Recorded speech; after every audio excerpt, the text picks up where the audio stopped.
बिल्कुल सर, देखो ये पहले यही एक गोल होती है, मैं समझाया कि ये लेफ्ट भी निकल सकती है, राइट भी निकल सकती है, दोनों साइड बराबर भी दबाव आ सकता है। तो जिस तरफ ज़्यादा दबाव होगा उस तरफ वो उसका फील होगा कि झंझनाहट हो रहा है। एक चिकित्सा पद्धति है जिसमें अपन एलोपैथी मतलब मेडिसिन को छोड़ के, जैसे कुछ गर्म ठंडा, current therapy, exercise, manipulation, mobilization, ऐसे जो मैनुअल थेरेपी की जो टेक्निक्स हैं वो यूज़ करते हैं और पेशेंट को बिना दवाई, बिना चीर फाड़ के बीमारियों को ठीक कर सकते हैं। वो पद्धति है फिजियोथेरेपी।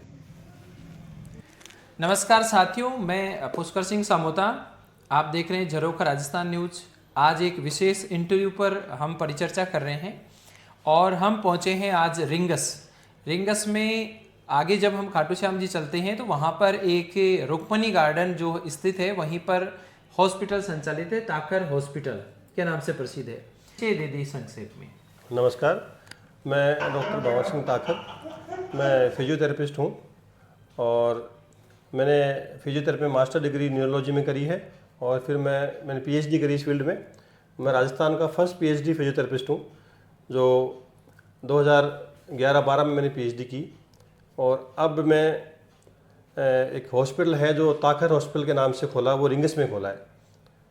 बिल्कुल सर, आपने कहाँ से की पीएचडी आपने की? तो सर मैंने मेरी यूजी पीजी बेंगलोर से हुई और पीएचडी राजस्थान से की। मैंने राजस्थान से की, बहुत अच्छी बात है सर।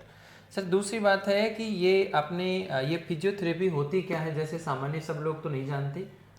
देखो फिजियोथेरेपी ऐसी, तो सर ये प्राचीन काल से भी चलती आई होगी शायद। बिल्कुल प्राचीन काल थी, लेकिन लोगों का रुझान कम था, लोगों ने अवेयरनेस उतनी बढ़ नहीं पाई लोगों के बीच में और ये छुप सी गई। अब आज के ज़माने में हम देखें तो फिजियोथेरेपी बहुत अच्छे मुकाम हासिल कर रही है और पब्लिक को इसका बेनिफिट खूब अच्छा मिल रहा है। सर ये जो आपने यहाँ पर ही स्थापित किया, मस्तिष्क से संबंधित है। देखो उद्देश्य था, मैं शुरू में और ये इस पे लिटा के दुर्लभ जी हॉस्पिटल में था पहले, फिर हमने एक ज्वाइन किया भंडारी हॉस्पिटल। तब से उन दोनों जगह में ऐसा लगता था कि श्री माधोपुर साइड के, रिंगस साइड के और दूर आसपास के गाँव के पेशेंट आते थे, जो बच्चे सेरेब्रल पाल्सी के बच्चे आते थे, तो उन बच्चों को क्या होता है फिजियोथेरेपी डेली करनी पड़ती थी। जैसे आपको 1 महीना, 2 महीना, 3 महीना, 6 महीना लगातार थेरेपी करनी पड़ती है, तब न्यूरो कंडीशंस में थोड़ा इंप्रूवमेंट देखने को मिलता है। तो वो लोग गाँव से जयपुर विजिट करना, मेरे माइंड में यह है कि ये लोग कितना पैसा खर्च करते हैं, टाइम खर्च करते हैं, तो हाँ, तो क्यों ना ऐसा सुविधा गाँव में अपन शुरू कर दें। सिटी में तो बहुत से भाई लोग हैं जो सेवाएं दे रहे हैं, तो ये प्लान मेरा गाँव का तब बना था। उन 5-6 मरीज गाँव के ठीक किए, अच्छा लगा, फिर मैं मानस मेरा चेंज हो गया धीरे धीरे। हाँ, तो ये कब संचालित किया है आपने यहाँ? ये मैं 2010 में श्री माधोपुर आता था, उसी बीच में खंडेला जाना शुरू किया। 1-2 विजिट देखी, पेशेंट कुछ बुला के बुलाया उन्होंने, तो मुझे लगा कि अब यहाँ तो करना ही चाहिए। फिर माधव सिंह जी हैं, डॉक्टर माधव सिंह, अच्छा, उनकी प्रेरणा थी देखा जाए तो। उनकी मिसेस को पैरालिसिस था, तो हमने जयपुर से स्टाफ भेज के यहाँ उनका इलाज करते थे। तो उन्होंने बोला कि आप हमारा स्पेस है इस हॉस्पिटल में, वो फ्री ऑफ कॉस्ट यूज़ करो, लेकिन ये सेवा है पब्लिक के लिए, आप सप्ताह में 1 बार प्रोवाइड करो। तो मैंने गुरुवार का दिन चुना था। हर गुरुवार में माधव सिंह जी के हॉस्पिटल आता था, श्री माधोपुर। हाँ, फिर ऐसे करते करते एक हमारे कैलाश जी पारिक साहब थे खंडेला से, उनका कोई पेशेंट था, उनका बेटा ही था उनका, जो न्यूरो की बीमारी से ग्रसित था। उनको 1.5-2 महीने में ही वो मोटरसाइकिल चलाने लग गए वापस। तो वो मोटिवेट हुए कि यार इस फिजियोथेरेपी को खंडेला में आप क्यों नहीं कर सकते, जब माधोपुर आते हो तो एक दिन खंडेला को भी दो। तो फिर हमने खंडेला एक सेंटर डाला और ऐसे करते करते रेनवाल से एक हमारे आपके पत्रकार मोदी हैं दैनिक भास्कर के, धर्मेंद्र जी, उनके भाई थे ईटीवी राजस्थान से, उनके स्लिप डिस्क की प्रॉब्लम थी। तो वो मेरे पास रिंगस आया करते थे। उन्होंने बोला साहब आप एक काम करो, एक कैंप लगाओ रेनवाल में। तो किशनगढ़ रेनवाल में हमने माहेश्वरी धर्मशाला में कैंप लगाया, उसमें 300-400 मरीज आए। तो उन लोगों ने सबने रिक्वेस्ट करी कि आप एक सेंटर रेनवाल भी खोलो। अच्छा, तो मैंने रेनवाल भी सेंटर खोला। फिर ऐसे करते करते तब तक मैं रिंगस में सेंटर अच्छा से नहीं चलता, मैं यहाँ रोटरी क्लब था, रोटरी क्लब से जुड़ा मैं। रोटरी क्लब, हाँ, सीसीए स्कूल में मैं क्या स्कूलों में प्रोग्राम करता था मैं। जैसे स्कूल में बच्चों को प्रार्थना में एक साथ बिठा के उनको फिजियोथेरेपी क्या होती है समझाता था, मेडिकल हेल्थ क्या होती है, फर्स्ट एड क्या होता है, ये मैं 1 घंटे क्लास लिया करता था। आसपास के सारे गाँव में मैं क्लास ली मैंने। तो वहाँ उनसे मैं मोटिवेट हुआ, जो डॉक्टर अजय सक्सेना जी से, तो उन्होंने मुझे रोटरी क्लब से जोड़ दिया। और फिर अभी मैं रोटरी क्लब में शुरू में पहले मुझे सेक्रेटरी बना, अच्छा काम किया, फिर अध्यक्ष बनाया मुझे, फिर मैं रोटरी का जोन वाइज होता है सह प्रांतपाल, मैं अभी सह परनानपाल हूँ मैं, वर्तमान हाँ वर्तमान में असिस्टेंट गवर्नर हूँ। और अगले साल के लिए मुझे जोन कोऑर्डिनेटर की पोस्ट मिली है अगले 26-27 के लिए। तो हम सामाजिक कार्यों में भी बढ़ चढ़ के हिस्सा लेता हूँ। तो एक इंटरेस्ट है गांव में रहने का एक, कि नहीं सबसे जुड़ के रहना चाहिए, तो वही एक लाइफ है। बिल्कुल, शहर की तो है ही है, उसके साथ गांव से जुड़ा रहे बहुत अच्छा लगता है। सर जैसे सामान्य जो कौन कौन सी ऐसी बीमारियां होती हैं जिसमें ये फिजियोथेरेपी बहुत उपयोगी और कारगर साबित होती है? देखो बीमारियां तो ये सब बोल सकते हैं कि दर्द से लेकर के बच्चा जब जन्म लेता है तब से जो फर्स्ट क्राई होती है बच्चे की, वो बच्चा यदि क्राई नहीं करे, रोए नहीं, वहाँ से फिजियोथेरेपी शुरू हो सकती है। वो बच्चे को आप जन्म लेने पर जन्म से हाँ जन्म लेने के टाइम यदि बच्चा रोता नहीं है तो बहुत से लंग्स के कॉम्प्लिकेशन हो सकते हैं, ऑक्सीजन की कमी हो सकती है, तो फिजियोथेरेपी वहाँ से शुरू होती है। अच्छा। और आप लास्ट स्टेज बुजुर्ग अवस्था में मरने की स्थिति तक आपको फिजियोथेरेपी की जरूरत पड़ती है। जब ओल्ड एज में हैं, हाथ पांव टाइट हो गए, कोई न्यूरो की बीमारियां हो गई, तो उनको थेरेपी से मूवमेंट मोबिलाइज करते रहते हैं, मूवमेंट बना रहता है उनका। तो सामान्य तो ये कहा जाता है कि एक्सीडेंट हो जाए तो ठीक कराने के लिए फिजियोथेरेपी नहीं, ये लोगों की यही तो भ्रम है कि एक्सीडेंट से फिजियोथेरेपी का ज़्यादा बहुत नहीं है। आपको कोई भी जोड़ों में दर्द हो, कोई भी आपको, इवन मैं बोलता हूँ सर दर्द भी हो, सर दर्द भी आपकी एक एडी के फेस या झिल्ली टाइट होने से सर में दर्द हो सकता है। वो आपको ढूंढना पड़ेगा कि इसका कोज क्या है। भाई गर्दन दर्द है, चक्कर आ रहे हैं, सिर दर्द हो रहा है, आपके पैरालिसिस हो गया, रीढ़ की हड्डी टूट गई, या बच्चा विकलांग पैदा हो गया, सेरेब्रल पाल्सी बोलते हैं उसको, हाथ पाँव को चोट लग गई, टूट गए, उसके बाद में उसको मूवमेंट नहीं हो पा रहा है, वो है, कमर दर्द है, स्पॉन्डिलाइटिस है, पार्किंसन है, खूब बीमारियां हैं जिनमें फिजियोथेरेपी का बहुत बड़ा रोल है। बस ये है कि उसको अच्छी तरह से कराने वाला अच्छा हो और करने वाला अच्छा हो, तो आपको बहुत सी सर्जरियों से बच सकते हो। पहली बात तो जैसे घुटने, आजकल घुटने खराब हो रहे हैं सबके, तो घुटनों की बीमारी कोई बहुत बड़ी बीमारी नहीं है, ये मांसपेशी की कमजोरी है, घुटने का जो जोड़ का जो गैप है वो पास आ जाता है, उसको घुटने की गठिया बोलते हैं। यदि मांसपेशियों को ताकत में वापस लाया जाए तो आप सर्जरी घुटने चेंज होने से बचा सकते हो। आप जरूरी नहीं है घुटना चेंज ही करना पड़े, हर आदमी का चेंज करना पड़े। सही। तो वो एक बार आपको उसकी अवेयरनेस इतनी हो जानी चाहिए कि इस थेरेपी से मुझे कोई नुकसान नहीं होगा, मेरी हेल्थ अच्छी होगी, फिट रहूंगा। तो देखो ये बड़ा सब्जेक्ट है, बड़ा सब्जेक्ट है। हाँ सर एक सामान्यतः गांव में डिस्क की प्रॉब्लम होती है, ये मैंने सुना है, तो वो जॉइंट जो होते हैं उनमें क्या क्या रहता है सर? उनका इलाज क्या? डिस्क में होता क्या है, डिस्क 90% तो अपना गलत पोस्चर से होती है। मतलब आप बैठने का तरीका है, अपन झुक के बैठेंगे, मोटा तकिया लगाएंगे या झुक के काम करेंगे, कंप्यूटर पे काम करेंगे, तो पोस्चर खराब रहेगा, तो जो अलाइनमेंट है बॉडी का वो नॉर्मल से हटके और सीधा होना या आगे झुक जाना होता है। तो उसमें डिस्क पीछे की तरफ दबाव देती है, और वो डिस्क है वो नर्व आती है, स्पाइनल कॉर्ड से जो नर्व निकलती है उन पे दबाव डालती है। तो जो हाथ में झंझनाहट, पाँव में झंझनाहट, वो उसके शिकार होते हैं।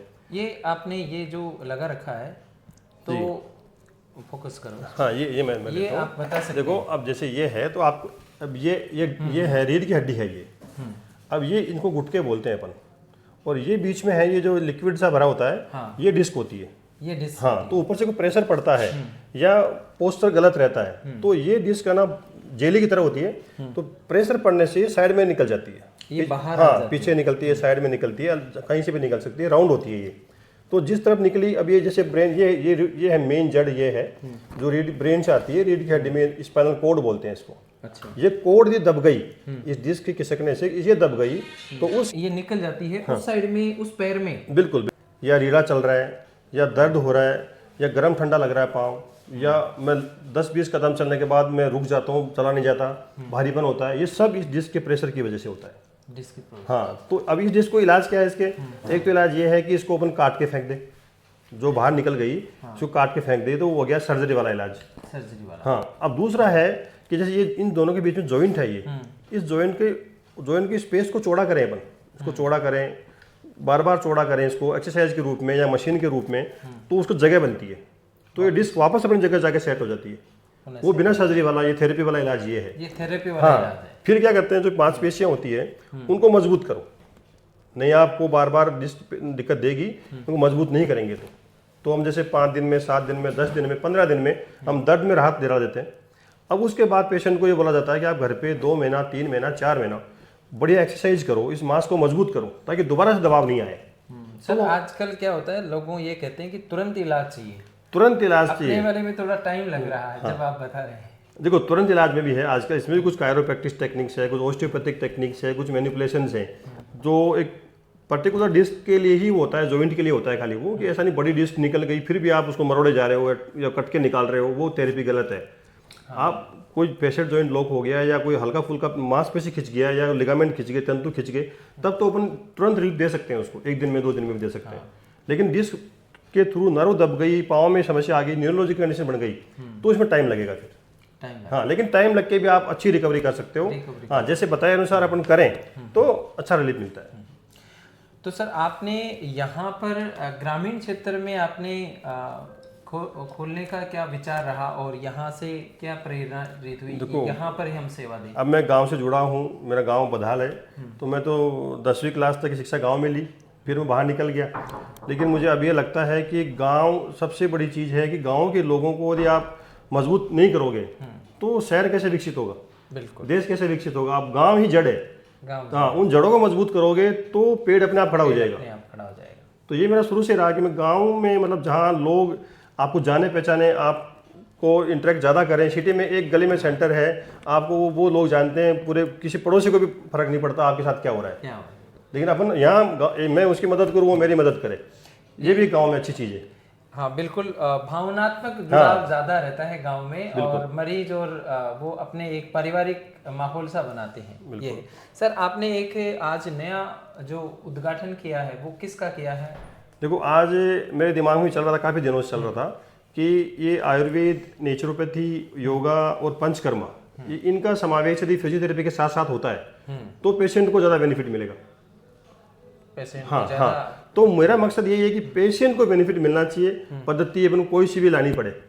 तो ये हमारे इससे एकदम मैच नहीं है, लेकिन अलग फील्ड है, पंचकर्म अलग फील्ड है, हमारा फील्ड अलग है।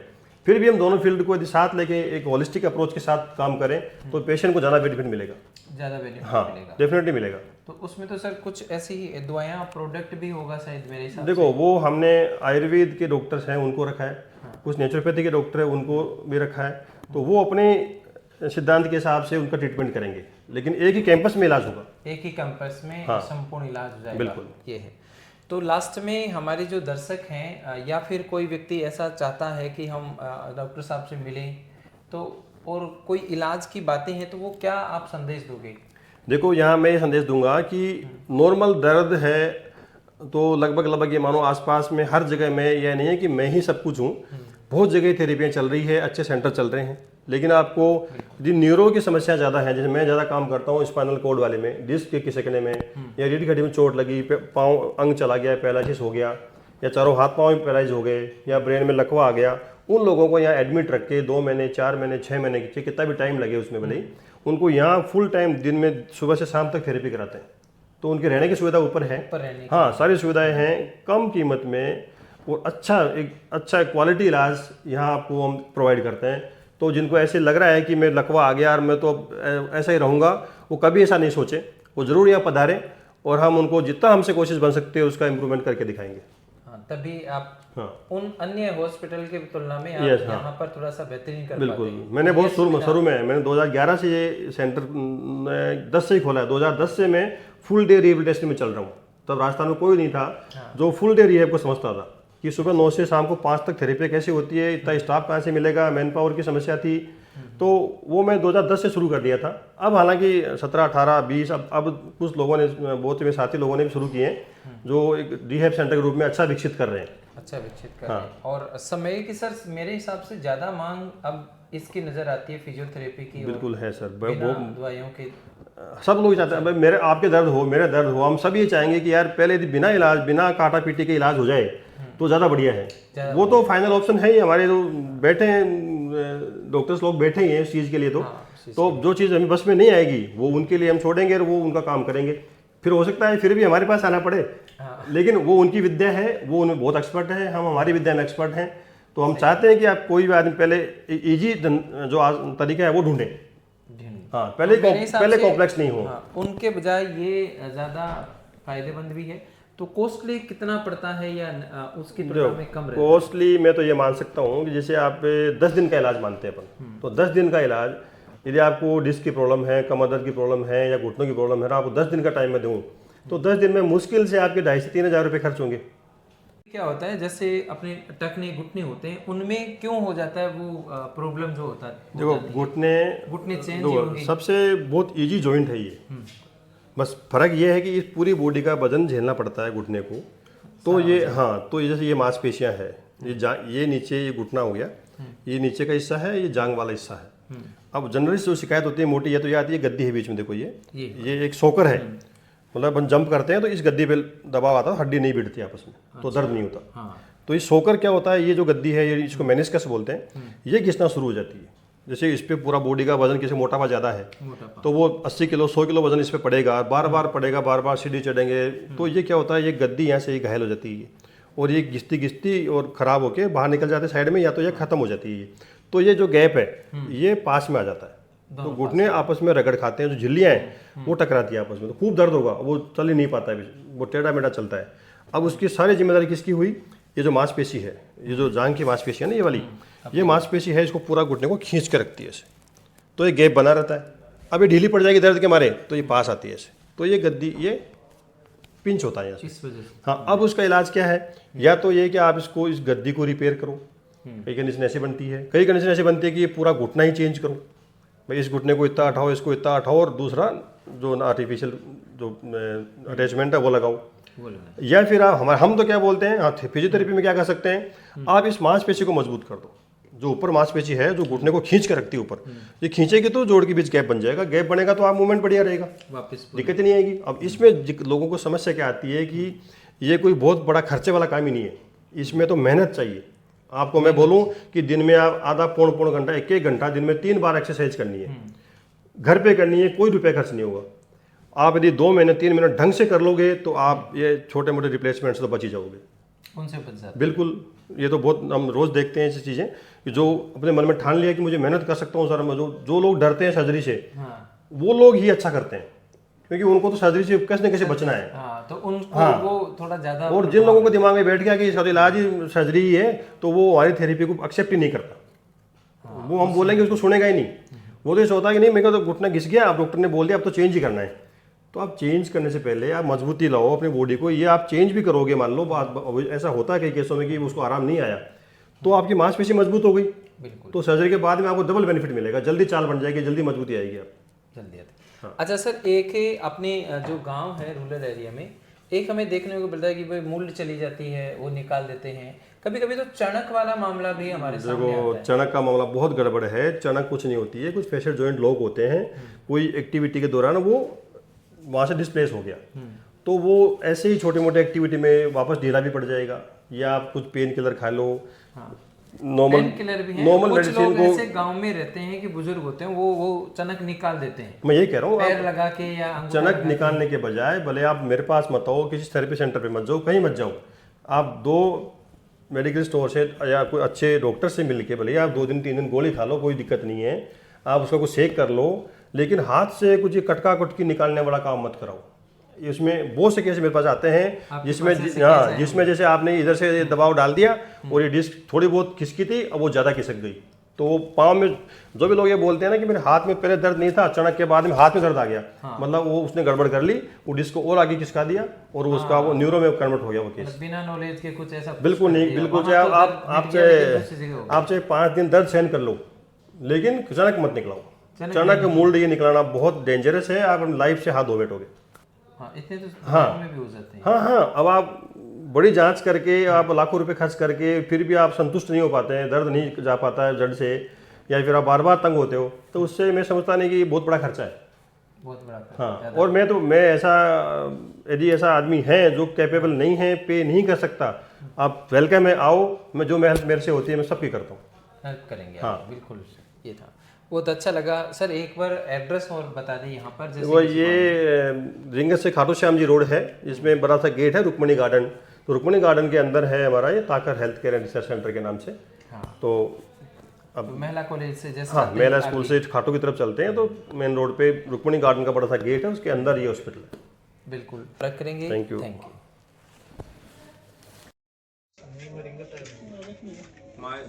धार्मिक पद्धति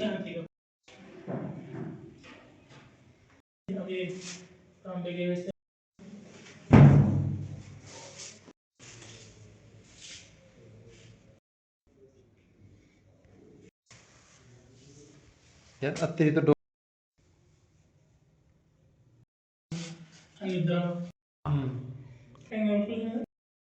Maaş ödeyebiliyor, maaş da mesela.